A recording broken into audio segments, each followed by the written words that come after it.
What's up everybody, welcome back to another episode, and this will be episode 15.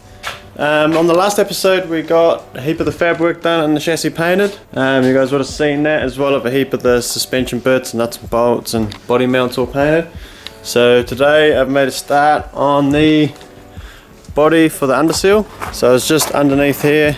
I've given it a big clean up and a brush down. It's actually super tidy already. Just went through and masked a few bits off. And like the fuel filler at the back, mask that off. I'll show you at the back here. So it's all real clean. I went through, gave it a quick wipe with wax and grease remover.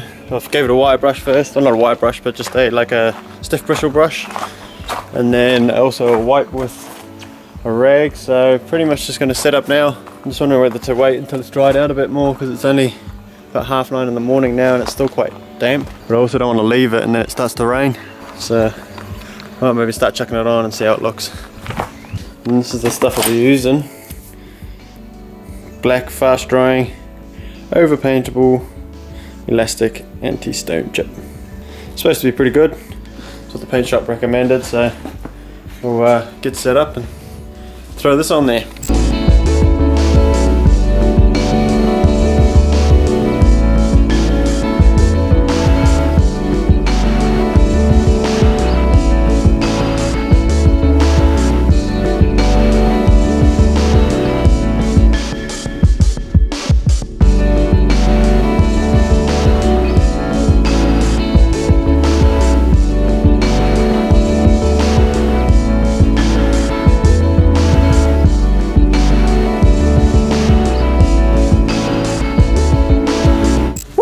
Just like that, smashed through 4 cans of the underseal.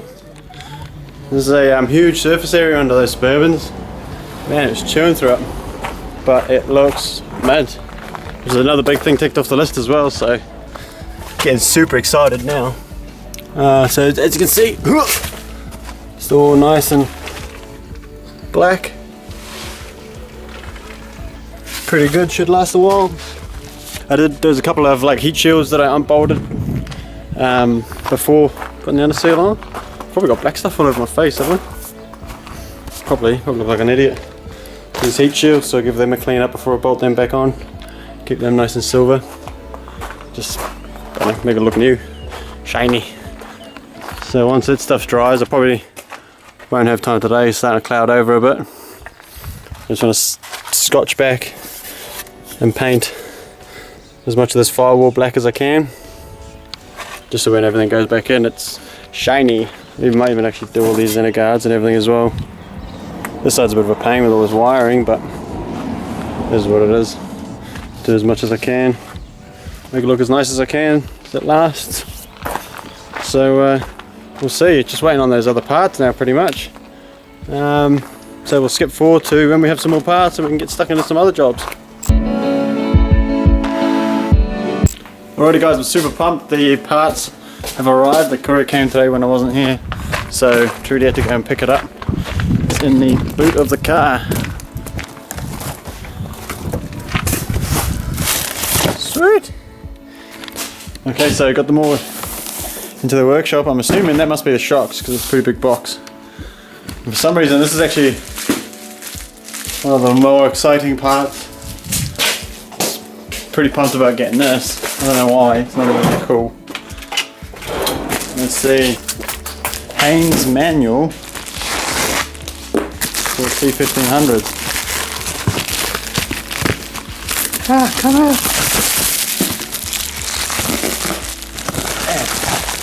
It's on my tape.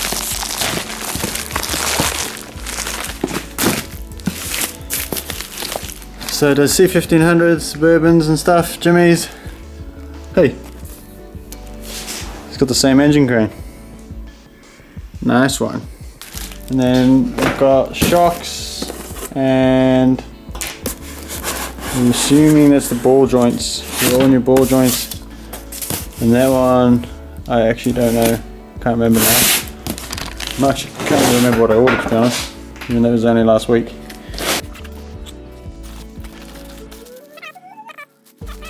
Love these little airbags. Guess that's the Oh, so I've got tie rod ends as well. These must be tie rod ends. Yeah, so I got all 4 tie rod ends, ball joints. What the hell's in this box then? I thought that was ball joints. Oh, engine mounts. That's right. Motor mounts. Hey, it's a nice little BMW. Daniel's BMW built with Rock Auto parts. There's a magnet. Is that other one a magnet? Yeah.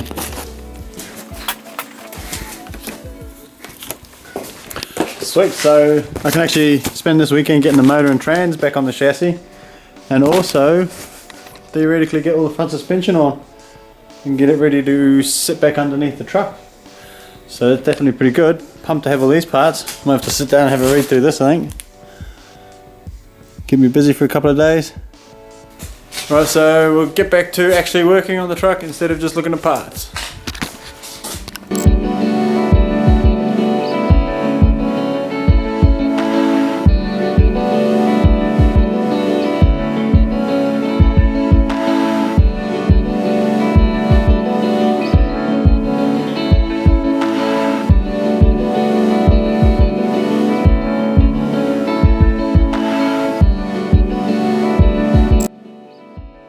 Righty guys, so we've skipped forward, be probably about 2 weeks since we got those packages from Rock Auto, and we did get the motor mounted. Some of you would have seen that on Instagram.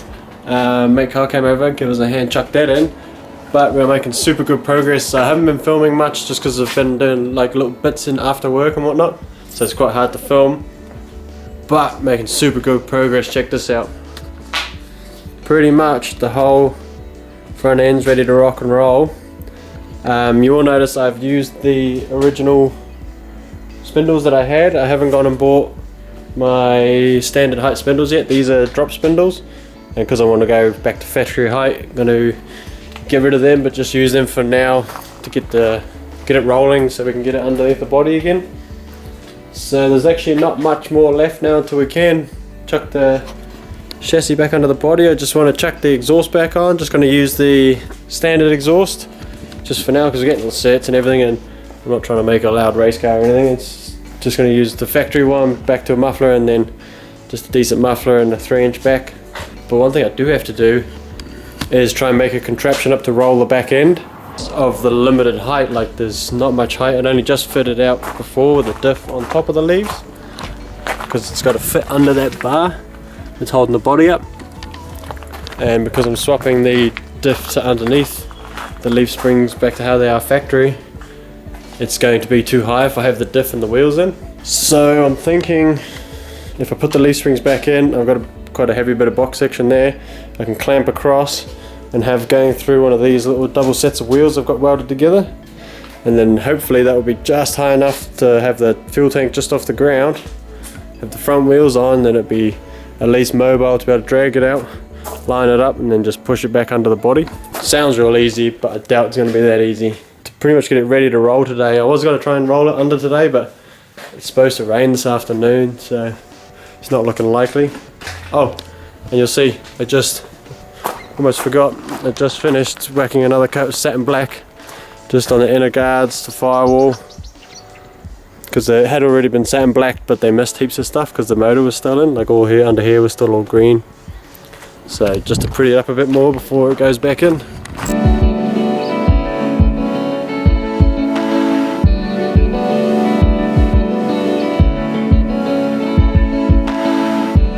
So because the 3 belts on this side were being a prick when I was trying to get it off, I ended up just cutting the exhaust there, so I just got just repositioned it pretty much, and then just re-weld that up. There's actually a little cut in there too on that one, so I have to nick that up too, so I'll just turn the welder on, get that pooed up. Might leave that block of wood under there just to help support that because the actual brace holder is here. I forgot to mention too, the E30's back. Finally got the E30 back in the shed, so once the chassis is out of the shed we can hook back into this.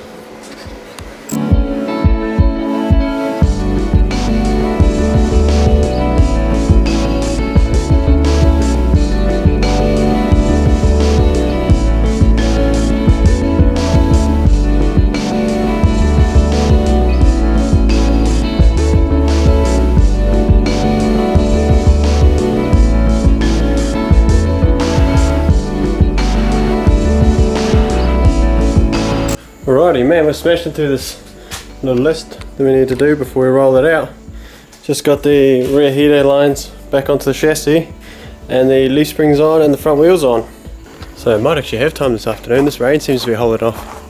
There's a bit of a gnarly cloud over there. It seems to be passing past that way.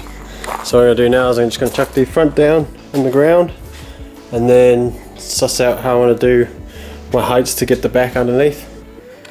I think it'll be easier if I sit it down, roll one of those wheels underneath that I want to use, and then feed that box section through and just see if it's even going to work. Hopefully.